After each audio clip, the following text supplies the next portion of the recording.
all know how important LinkedIn is when it comes to growing business. And especially in today's times when the entire business world is facing such huge problems.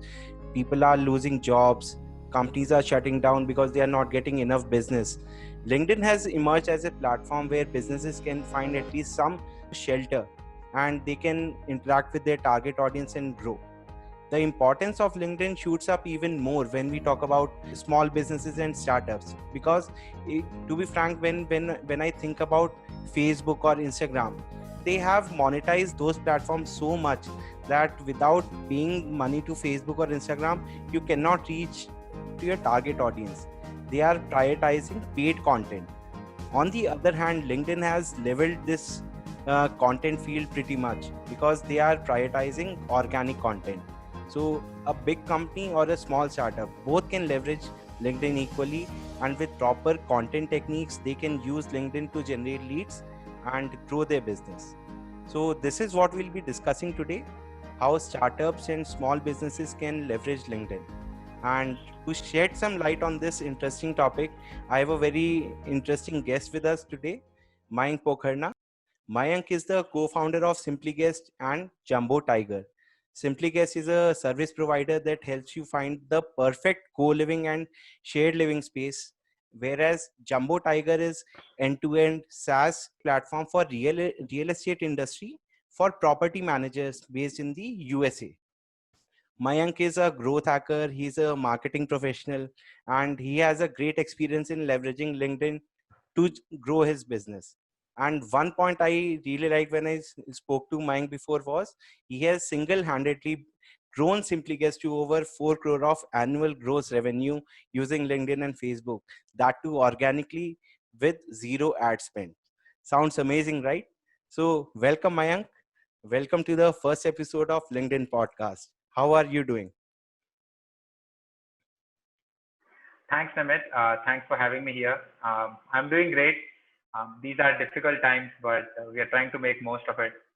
All right, great, great. And as I said, I'm really happy to have you as the first guest of LinkedIn podcast. So I believe that you started your professional journey when you were still in college. So can you share your entire professional journey with us? Till SimplyGuest, how SimplyGuest happened, till from college days to your professional as a co-founder. So basically, I started. I'm a 2013 batch pass out of engineering and then 2015 MBA. But if not my corporate journey, my startup journey started in 2010. So because I come from an agricultural university and we had a lot of grants there available, which college used to give for developing something in agriculture. So I started, and I was doing electronics engineering, and I was always fascinated by robots and robotics in general. So I started building a robot that could help us do irrigation better, right? Oh, So this was an idea that came to my mind, and we thought that why not, let's uh, let's try and pilot it. So 2010 and 11 went into product development. We experimented with a lot of microprocessors, with a lot of different algorithms in order to try and find out that perfect timing for which a particular crop in a particular area, in a particular humid environment, should be irrigated so that the per hectare productivity of land increases. okay. Right? So that was the idea behind it, and we were pretty successful at a pilot stage and an ideation stage, and then we went ahead for filing patent, but that application got stuck in between because I got busy with my academics.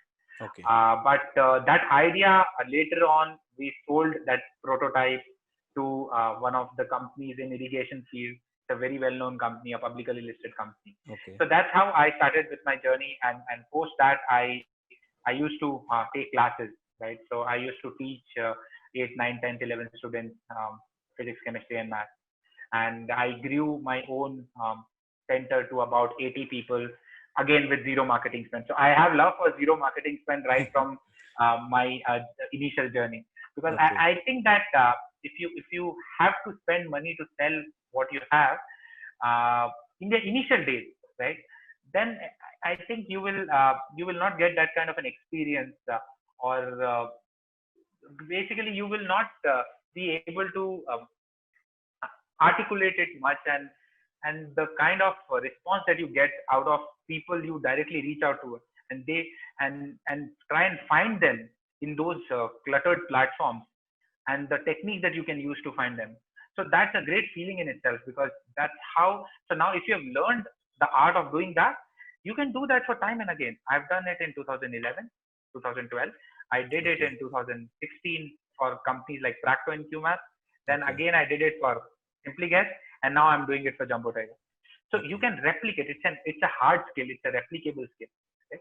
So after that, I finished my engineering.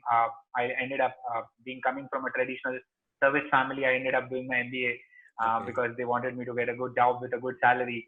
But that didn't lasted long. In 2017, I left my job, Okay. and then my folks didn't speak to me for like 2 months, because I left a very well-paying job to start something right from scratch. And that's there I am today. So this has been my journey. Uh, I have been yeah, I've been working with a lot of startups during my MBA. There was a startup called Glare Affair into e-commerce eyewear. This was before Lenskart became big. Okay. I had worked with them. Then I started a student management investment fund. It's called SMIF. While I was in MBA, it's called Okay. ERT Capital. So we gathered a lot of money from the students and created a fund, and then invested that money in stock market. Used to create reports. I was heading the marketing side. I had a couple of people, students from my own batch, who were working on the finance and the research side. Yeah. Okay. So my journey has always been very topsy turvy.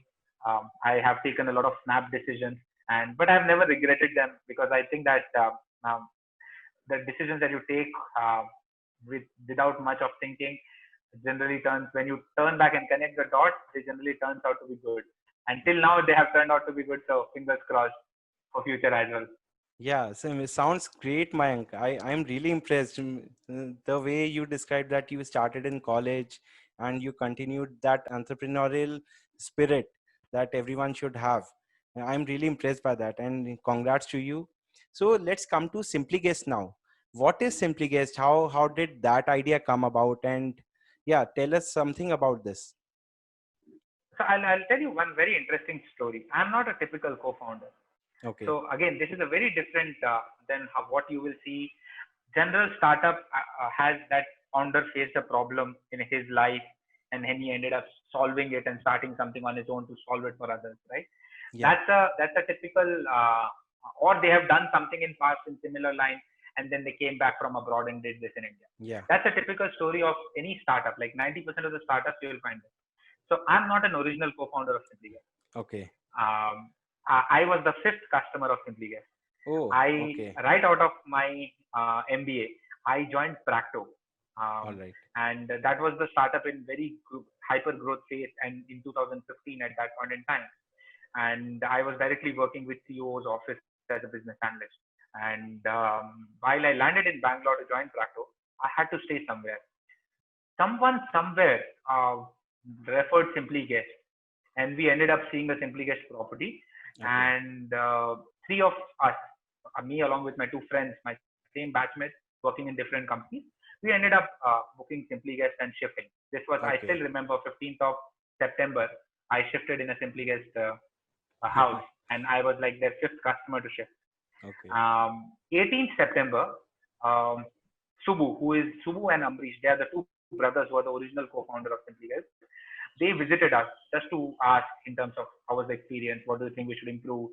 And in that talk, they just mentioned that they are looking for somebody to help them in digital marketing, sales, and marketing in general. Okay. I was fresh out of college, and I always had an entrepreneurial interest. And I told them that, see, I don't want anything in return, but let me help you out.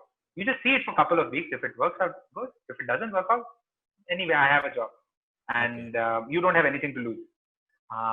Then see, Subbu is a bit of an introvert, and he doesn't like to take help of people directly, and Okay. he feels a bit awkward in those situations. So he said, "Let me think over it a day. I'll get back to you." For Okay. 2 days, he didn't get back. The third Okay. day, so I thought it is gone. He may not be interested. Mm-hmm. And third day, he came back. So in those 2 days, I created a SEO plan for SimplyGuest. I went through the website. I created detailed changes that the website had to go through in order to have a great SEO. It had in order to be SEO friendly, and and then I sent him the document. Okay. This was the third day. The moment I sent him document, 10 minutes after 10 minutes, he ended up in my flat. So he didn't even see the document that I sent him. He just ended up on my flat asking to talk to me and said that he has thought about it and he is interested in taking my help, but he doesn't want me to work for free. Okay. That was his first this thing. I said, you decide whatever you want to give me. I don't have any requirement. I want to work for the learning and the value. Materialistic outcomes, I'm not too worried about. So eventually, if you find my work good, you will you should pay me. But if you don't find my work good, you should ask me to leave. It should be as simple as that for you. And I don't want to give you me any commitment because I don't want to work for that commitment. Yeah. So this is how my journey with SimplyGuest started. While I Okay. was working in Practo, QMath, in parallel, I was just helping them out with digital marketing, giving my Hmm. inputs to them. Execution was always there, but whatever I wanted to be done, I used to tell him that this is how it has to be done. I optimized their whole Google Ads funnel. I optimized their complete website in terms of every small element from an SEO perspective. Okay. I helped them get a lot of guest posts, a lot of media mentions, a lot of PR mentions, a lot of Okay. industry news had SimplyGuest. We even got covered in CBSC, CNBC Young Okay. Turks All right. segment, and SimplyGuest had a mention. We were the only bootstrap company to get mentioned there. So, Okay. so we got a lot of things done in 2.5 years, and my interaction with them grew. And in 2017, at some point in time, I was so much involved in SimplyGuest and the decisions SimplyGuest was taking. I spoke to them. I said, why not me joining full time? And then we chalked out a growth plan that can help me. And SimplyGuest has still bootstrapped. It has always been bootstrapped, Wow. and we were cash flow positive right from month 3, and we are still cash flow positive. We have not Okay. seen loss in even a single month in last 48 months. Wow. We have not seen a loss. All right. So that has been that is what SimplyGuest is. So ideally, Okay. in one line, if I have to define SimplyGuest, we are a co-living and a shared living company which provides private and shared spaces to bachelors and young couples. So Okay. that's what we are. All right. So, So that's what SimplyGuest is all about. all right. So the journey sounds very interesting, and you are right. This is not a typical, co-founder story. I completely agree with that. So you saw a problem, you offered to help them, and they saw value in your work, and they offered you the job basically. So that's pretty interesting. Right. And coming to the target audience of SimplyGuest, you said that young professionals are your target audience. So Right. can you go a little bit deep inside that in the target audience segment? See, there are three types of people SimplyGuest as a business would want to target, right? So there's a supply side targeting. So there are a Okay. lot of owners who are NRIs, not living in Bangalore, but have properties in Bangalore as part of their investment Okay. and would want someone to take care of it, right? All right. So that is one kind of people SimplyGuest would target to get the supply, and we become their partners in managing their properties and increasing their rental yields, right? Yeah. Then the other two parts of the target market are demand side. So one is Okay. B2B companies who would want their employees to stay near offices Yeah. because Bangalore has a terrible traffic and and Yes. people don't want to waste their time traveling. Yeah. So these were the companies who were situated around SimplyGuest property. Right? Okay. That was the second target market, and the third is the end user or the customer who is coming to Bangalore for work or for a short-term project or for a first job or a job change, right? Okay. These are the three buckets of target market that SimplyGuest will cater to. All right. All right. So to target these audience, how relevant is LinkedIn as a platform for you? See, I'll tell you two instances, right? So I wrote a post on maintenance, how SimplyGuest Okay. maintain their properties, and just to give you a brief, that I like sharing the real time experiences. I don't create clickbait posts. I don't want to create a post that will get me 1,000 likes, right? Okay. That is not how I create content. My whole thought process of creating content on LinkedIn is limited to providing actual real time ground level insights into how we do business Okay. and maintenance.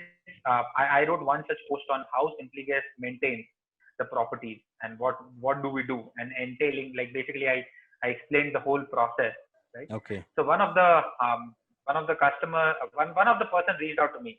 He started talking to me. I didn't knew he was the owner. I started talking to him in general. He DM'd me and then he sent me a connection request and then we started speaking. In my third or fourth interaction with him, he was asking a lot of questions. I was answering him. In my third or fourth interaction, he just told me that, hey man, I have this 100-bed property Wow. that somebody else, one of my competitors, was managing. I don't want to take name, but they are managing. Why don't you take a look at it and just go and have a look at it and tell me what do you think? I Okay. went, I visited, I saw, look at it. I told him what things can be improved, what can be not. And then I get a call after 2 days that, guys, we have given notice to the other company and we want you guys to take over and you guys to run, right? Okay. So getting a 100-bed property for a bootstrapped company like us without a cost, without a broker cost, with zero cost of customer acquisition was a big deal. Okay. So this was All way right. back in 2017, right? All right. So this is how LinkedIn has been relevant in particularly finding owners Okay. and end users. I keep finding because I keep writing a lot of customer stories, how we have helped customers, how our customers have helped us building a product, and I Okay. keep getting a lot of inquiries in terms of. So recently, I became a part of a community of entrepreneurs, the founder community on WhatsApp, and I just introduced myself. And one of the person there, he responded, "Hey, I've stayed with Simply Guys." I didn't remember him because we have served more than thousands of customers. Yeah. But I personally see still don't have an employee. We Okay. still don't have an employee.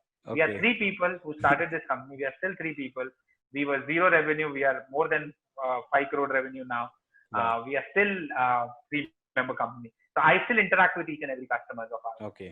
because we still think that this industry is very very nascent in India. It requires a lot of uh, education and knowledge transfer that has to happen from on the ground to the end user to Yeah. understand and become a bit mature user of this domain. And Absolutely. LinkedIn becomes one of the most important platform for us to impart that knowledge to the world.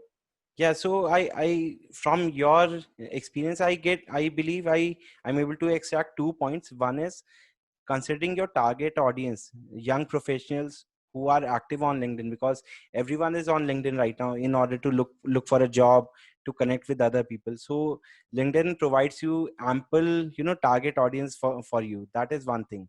The second thing which I noted was the importance of content that you mentioned. how Right. how you like to share stories, real life experiences. So coming to the content part, how effective do you think the content strategy is on LinkedIn?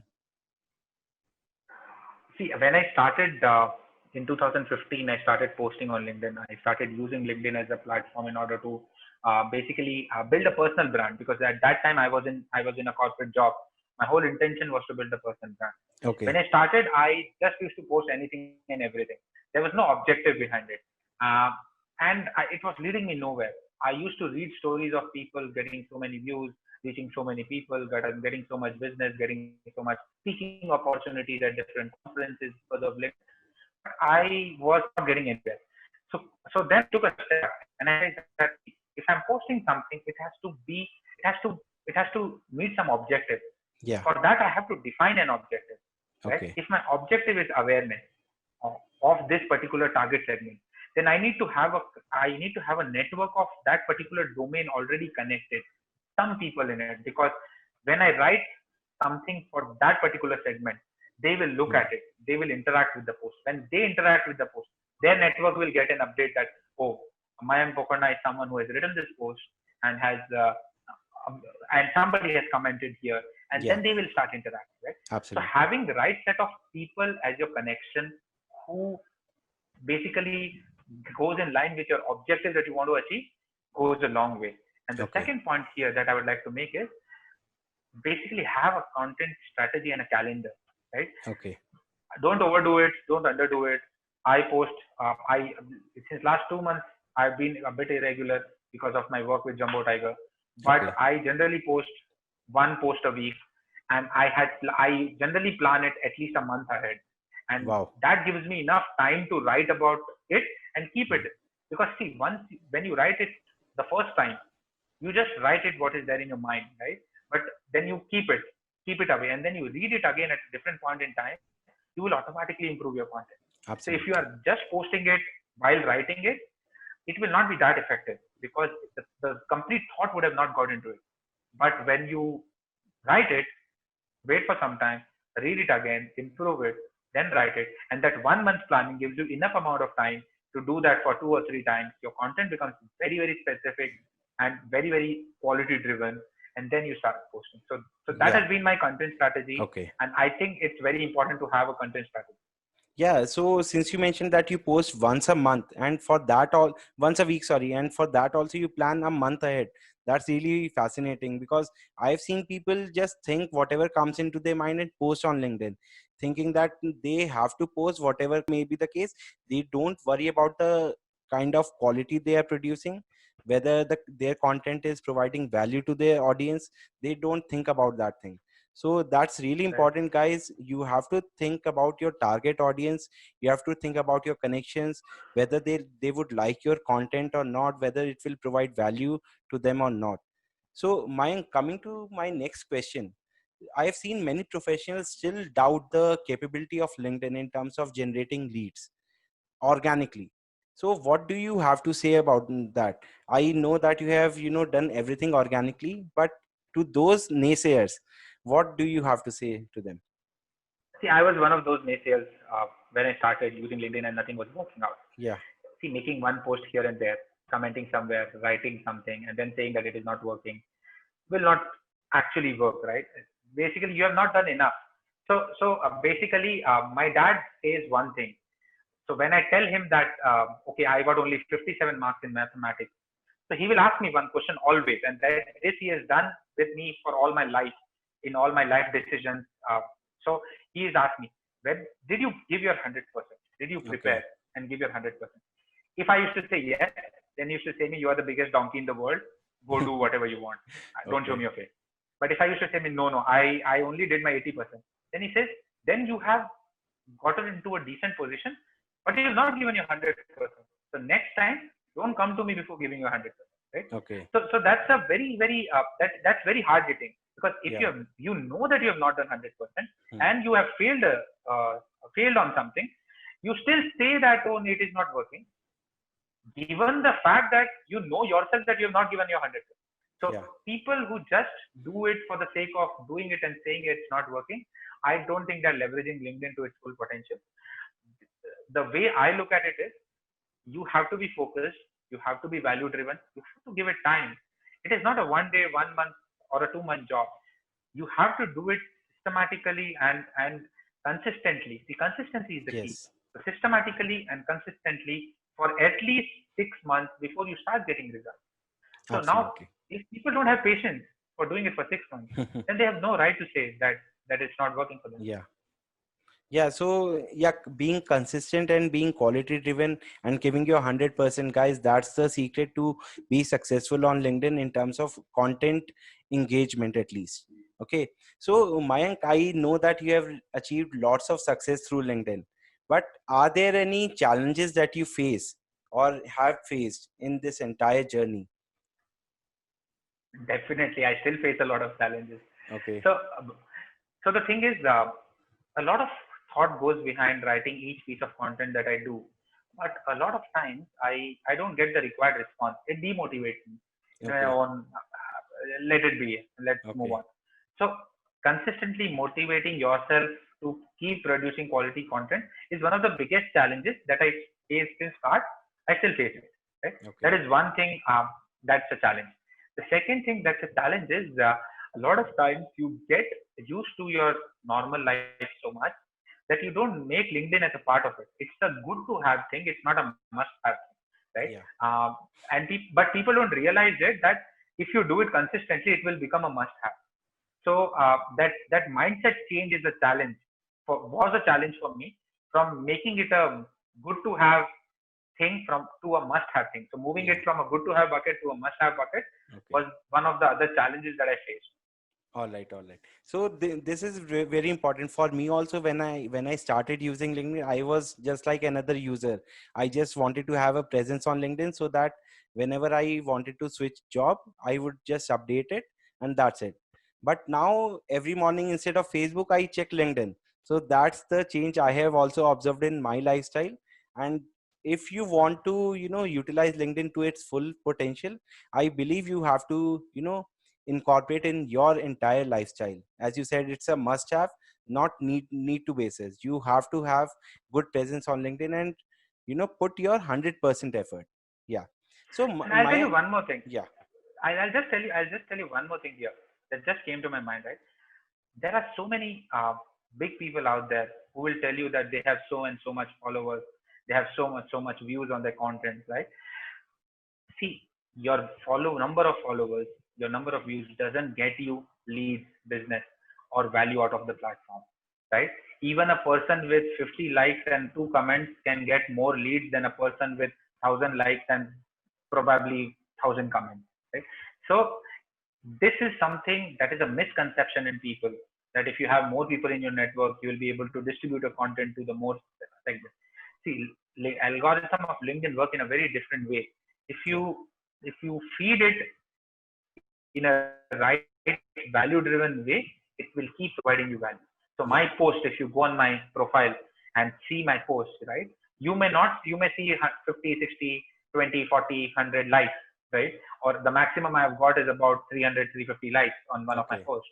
Okay. But the value that each post provides to the particular domain specific people Hmm. is good enough that it has given back that value to me in terms of leads, in terms of collaborations with different country people uh, across Europe and US. Okay. So that is something that people should understand, that the numbers are good to have. They are but Hmm. they are still a vanity metric. We Yeah. should not focus too much on it. They are still important, but they are not the most important thing.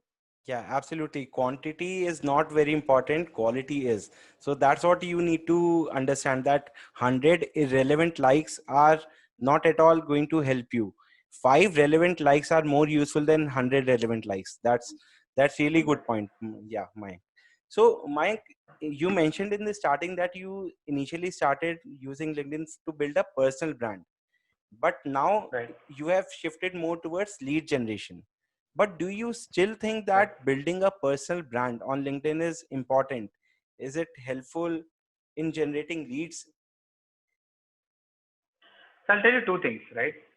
In today's time and today's businesses, right, a founder or a CXO's personal brand projects on the company very much, Yeah. right? If if I am well known and people listen to me and people trust me for a certain skill set or for a certain domain expertise, Yeah. and I have a company in the same domain, their interaction with that company will definitely be different, right? Yeah. See, if you read my blogs or if you read my content on LinkedIn, you know that mine has been in co-living and shared living space or property management software space for last 5 years, and he always provides good insights on LinkedIn. If you tomorrow you have your nephew who is coming to Bangalore and says, "Oh, go and check out Simplyguest for sure if it is there near your office," right? So that's how personal brand get projected on business and provides you relevant leads. Yeah. And the vice versa is also true. If if I'm using LinkedIn for business generation, it is still building my personal brand, Yes. because people still get to know that I know certain things in this particular domain and I'm good at it, right? So it's not, these are not two different things. Yeah. I see them as one thing, Okay.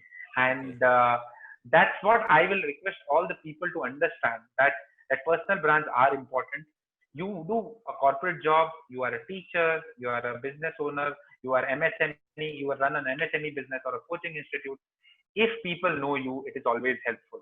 It's as simple as that, right? Yes. No, no marketing is a bad marketing. No publicity is a bad publicity, because if you are known, it will help you in one way or other always. Absolutely. Absolutely. And as you said, these are not two different things. They are mutually exclusive, not mutually exclusive. A good brand will lead to good lead generation, obviously. And if, for example, if someone is not looking for lead generation as their objective, if someone is looking for a better job, personal brand will help them also, right? Yeah. So this is a very good point, Mike. So, Mike, I am done with my questions. We are reaching to the end of the podcast. Any parting advice you have for budding entrepreneurs or new LinkedIn users, freshers? Any advice you want to give them how to use LinkedIn effectively? Uh, so there are 3 points, right? I'll be very precise. Okay. Be consistent. Be consistent. Yeah. Have a grit. Basically, you should be gritty enough. Hmm. So just to explain what grit is, basically you have to be you when you get onto something or when you decide to do something, you should cling on it to every extent possible. So be consistent, be gritty, and be passionate. If you do these 3 things, all the other things are just functional things. You will figure that out. There is Okay. no need to know functional things around it. But if you are passionate, gritty, and you're consistent, then you will make the most of LinkedIn. And the and keep experimenting. That's one other thing that Yeah. I'll tell you. Keep experimenting with the type of content. Keep experimenting with the delivery of content. Like you are doing a podcast, that's Yeah. another type of content. You can have a video content. You can have a audio content. So I recently bought a GoPro to keep Okay. recording a lot of my field visits in order to create content out of it. Okay. So keep doing that, right? And don't worry. If you don't put yourself out there, you are never there, right? So there's no point people liking you or not. But if you're out there, people may like you or dislike you, but they will still know you. So they Absolutely. keep this in mind. Being out there, being present is more important than anything else. Liking or disliking is a matter of choice, and people will have choices. Some people will like you, some will dislike you for whatever reason, right? But being out there is the most important thing. Don't get afraid of being out there that people will judge me. They are anyway judging you, even if you're not out there. So Yes. better be out there and get judged, right? Yeah. Yeah, so that is something that I want to leave you guys with. I'm available at Mayan Pokharna on LinkedIn. You guys can always reach out to me if you need any help or any brainstorming on any particular topic. I'd love to interact. Very well summarized, Mayank. Yeah. So I would be leaving your profile link in the description below, and you guys can reach out to Mayank as he has very cordially invited you guys for any advice. He's a very helpful guy. You can definitely reach out to him on LinkedIn. And yeah, see you guys in the next episode of LinkedIn podcast. Thanks a lot, Mayank. It was a great pleasure to have you, and thank you for all the insights and information that you have shared. Thanks, Amit. Thanks a lot, and thanks for having me here.